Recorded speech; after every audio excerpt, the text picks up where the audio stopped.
साथियों नमस्कार, स्वागत है आपका एक और इस नई वीडियो में और आप देख रहे हैं बिग इंडिया टीवी।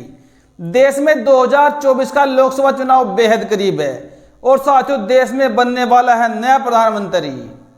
चुनाव की तारीखों का ऐलान हो चुका है और देश की तमाम पार्टियां साथियों अपनी अपनी प्रत्याशियों की लिस्ट जारी कर रही है। तो साथियों ऐसे में बसपा सुप्रीमो ने भी कई राज्यों में अपने प्रत्याशियों की लिस्ट जारी कर दी है। बसपा सुप्रीमो ने पश्चिम बंगाल में लिस्ट जारी कर दी, उत्तराखंड में कुछ प्रत्याशी घोषित कर दिए, कुछ प्रत्याशी मध्य प्रदेश में बना दिए और साथियों उत्तर प्रदेश में भी कम से कम 20 से 25 प्रत्याशियों की सूची जारी हो चुकी है। हालांकि साथियों उत्तर प्रदेश के अंदर आधिकारिक रूप से जारी नहीं हुई है सूची, लेकिन साथियों जो खबर आ रही है, जो नाम सामने आ रही है वो हमने आपको कई बार बता दिए हैं। साथियों अब जो बसपा के लिए बहुत बड़ी खबर आई है, भाजपा के तीन दिग्गज भाजपा को छोड़कर बसपा के पाले में आ गए। यानी कि बसपा ने भाजपा को साथियों बड़ा झटका दे दिया और तीनों के तीनों दिग्गज साथियों इस बार लोकसभा का चुनाव लड़ने वाले हैं। तीनों के नाम का ऐलान हो चुका है। सबसे पहले बात करते हैं साथियों उत्तर प्रदेश के इटावा लोकसभा सीट से। साथियों इटावा की लोकसभा सीट पर सारिका सिंह बघेल जो भाजपा को छोड़कर जिन्होंने बसपा का दामन थामा, अब साथियों इटावा की लोकसभा सीट से वो लोकसभा की प्रत्याशी होंगी। बताया जा रहा है कि 2019 से सारिका सिंह तन मन धन से भाजपा के लिए फील्ड में काम कर रही थी, उनके प्रचार में लगी हुई थी, लेकिन साथियों अचानक से सारिका सिंह बघेल ने पलटी मारकर बसपा का दामन थामा और बहन कुमारी मायावती जी ने उनको इटावा से लोकसभा का प्रत्याशी बना दिया। 2009 के लोकसभा चुनाव में सारिका सिंह बघेल एक बार सांसद रह चुकी है। यानी कि 2009 के लोकसभा चुनाव में जब आरएलडी और बीजेपी का गठबंधन था तो साथियों आरएलडी के टिकट पर सारिका सिंह बघेल सांसद रह चुकी हैं। अब साथियों बात करते हैं मध्य प्रदेश की।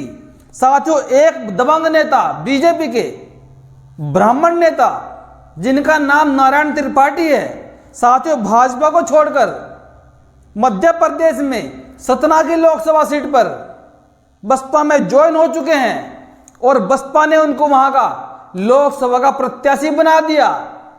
और जो वहां के प्रदेश अध्यक्ष है रमाकांत पिप्पल जी, इसका श्रेय उनको जाता है कि उन्होंने भाजपा को वहां पर कमजोर किया और भाजपा को तोड़ा और भाजपा के नेता को अपनी पार्टी में शामिल किया और फिर साथियों उनको लोकसभा का प्रत्याशी बना दिया। एक तरफ साथियों उत्तराखंड के अंदर ऐसे ही दबंग प्रत्याशी, दबंग नेत्री भावना पांडे, उत्तराखंड में साथियों भाजपा की दिग्गज नेत्री बसपा ने तोड़ ली और अपने पाले में शामिल करा लिया और अब उत्तराखंड की किसी एक लोकसभा सीट से भावना पांडे जी लोकसभा का चुनाव लड़ेंगी और वो साफ साफ कह रही हैं कि हमारे इस एरिया में दलित, मुस्लिम और पहाड़ी जो लोग हैं इनका वोट आपस में बट गया है, ये लोग एक जगह नहीं आ पा रहे हैं और इसलिए मैं बसपा पार्टी ज्वाइन की है।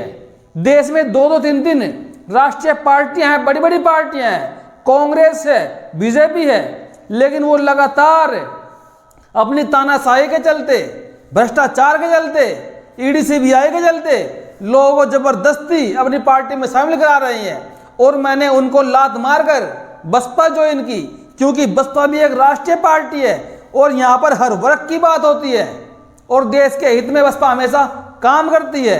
दलितों, पिछड़ों, मजलूमों के लिए बसपा आवाज उठाती है और मैं इसलिए आई हूं ताकि मैं देश में दलितों, पिछड़ों, आदिवासियों का भला कर सकूं, मुस्लिमों का भला कर सकूं। ये कुछ साथियों भावना पांडे ने कहा है। और साथियों एक तरफ हाथरस की लोकसभा सीट पर बसपा सुप्रीमो ने अपना एक ऐसा प्रत्याशी बना दिया जो कि पार्टी में साथियों बड़े ही तेज तर्रार नेता के रूप में जाने जाते हैं। हेम बाबू धनकर जो जेपी धनकर के बेटे हैं, उनको हाथरस की लोकसभा सीट से बीएसपी ने प्रत्याशी बनाया।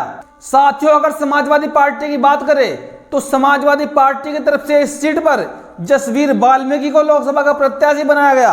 अगर साथियों बीजेपी की बात करें तो राजवीर दिलेर यहाँ के वर्तमान के सांसद है, यानी कि 2019 के लोकसभा चुनाव में ये हाथरस की लोकसभा सीट भाजपा के पाले में चली गई थी।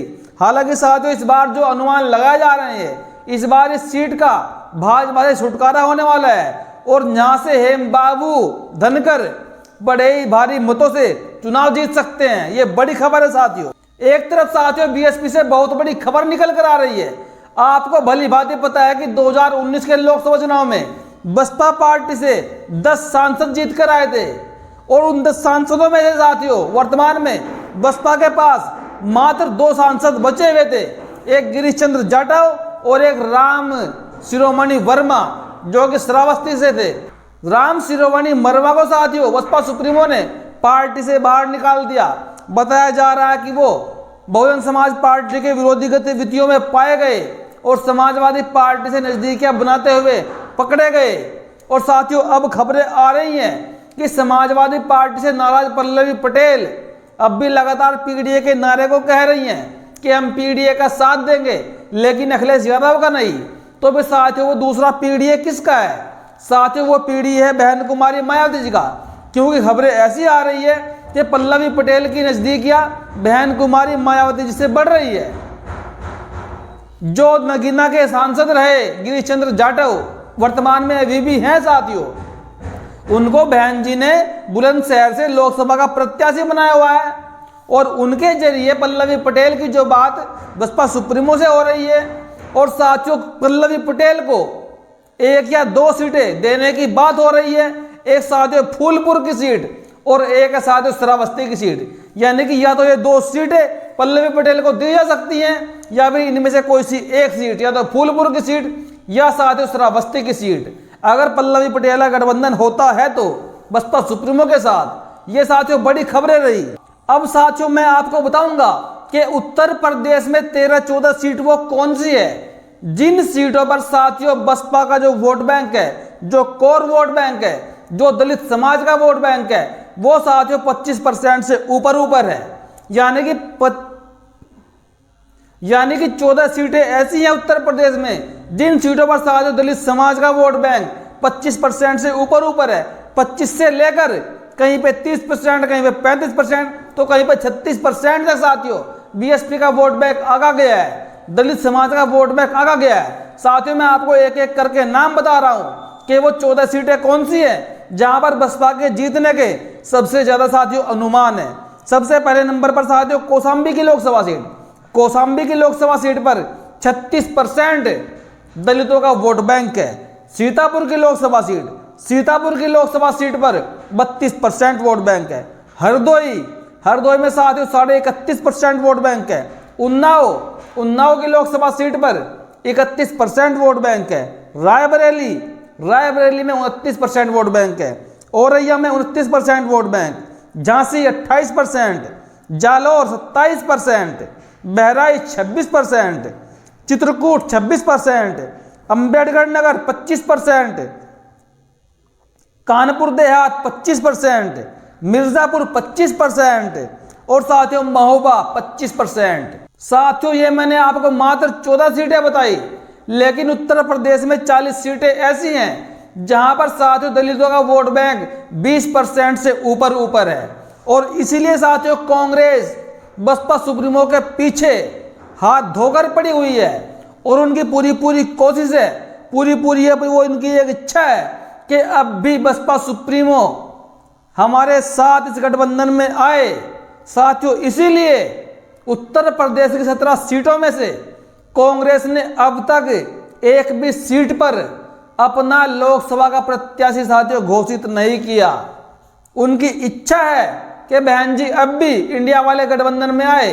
बहन जी के बगैर कांग्रेस को उत्तर प्रदेश में सिर्फ अंधेरा और अंधेरा दिख रहा है, कहीं पर भी उजाला नहीं दिख रहा, क्योंकि वो जानते हैं जब तक हमें दलित समाज का वोट बैंक नहीं मिलने वाला मुस्लिमों के साथ में, क्योंकि मुस्लिमों का सारा वोट अगर एक जगह भी पड़े तो साथियों एक भी सीट निकाल पाना मुमकिन है। और ऊपर से माइनस की बात और भी है, कांग्रेस को डर यह भी है कि कहीं ना कहीं मुस्लिमों का वोट बैंक भी 40-50% इस बार बसपा सुप्रीमो अपनी तरफ आराम से कर लेगी और वो इंडिया वाला गठबंधन साथियों वही मात्र 15-16% वोट बैंक में टिक जाएगा जाकर। कांग्रेस की जो मुसीबतें हैं वो कब नहीं है। तो साथियों आपको हमारी ये खबर कैसी लगी अपनी प्रतिक्रिया कमेंट बॉक्स में जरूर दीजिएगा।